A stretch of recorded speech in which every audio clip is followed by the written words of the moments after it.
What's going on, everybody? Grim here, and I'm up here at the place where we do our local Canon Wars. I apologize if my voice sounds a little off. I've been very ill with allergies lately. It's been an absolute mess. But today we are reviewing some of the blasters up here that they got in recently. I helped get them all badged up, and the staff said while I'm up here, since I'm a regular around here, that I would be allowed to test some of the blasters out in the field and see how they perform.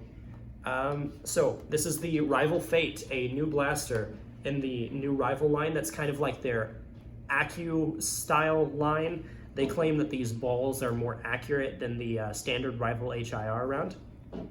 It reminds me similarly to a Knockout, but the mod that I had seen a lot of people doing with the Knockout is that they had been deleting the dart storage under here and making it more like a pistol, but this one's a bit longer. The other thing visually a lot of these remind me of is some of Hasbro's earlier works and their late 90s blasters. This kind of reminds me of the mod I used to see everyone do with the Nerf lock and load, where they'd remove the top slide.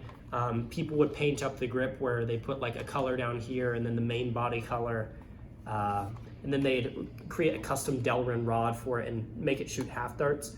But how it works is you climb until you hear a click and a little gap right here opens up.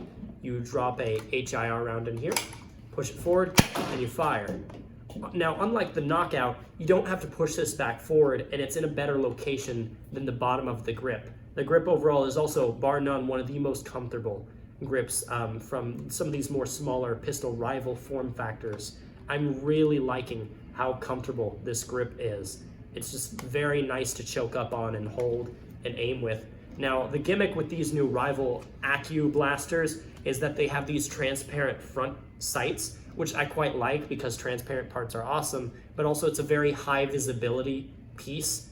The gimmick comes in, however, is that each of these new blasters has this sort of sight, whereas this one's for a more range. You can sight it based on the range that the round is going. It's actually kind of bogus. It's not actually helpful for the blaster, but it is there nonetheless, and it's extra play value, I guess. But that aside, just generally, the way it performs, it's very simple. Just go bam and bam and keep firing with it. It's really fun. I like this one quite a bit. Now, overviews aside, I'm going to take this out to the range, and then I'll give you my final thoughts over the product. Alrighty guys, I have my Fate here. I'm on the field, and I have a dump pouch full of Rival rounds. So let's get on to the firing demo of this thing, shall we?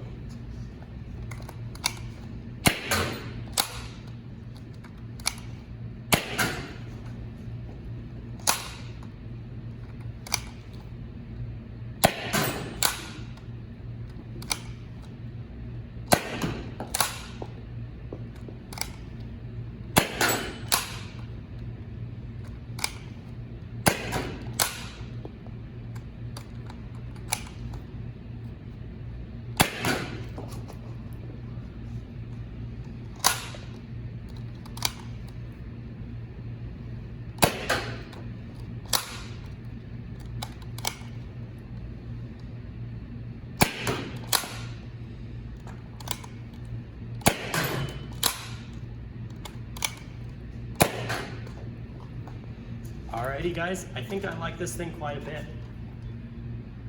Alrighty, so guys, after the firing demo, I've had a little bit more time overall to use this, and the people up here have informed me, and I've seen it myself happen multiple times, that there's a big glaring issue with the Fate.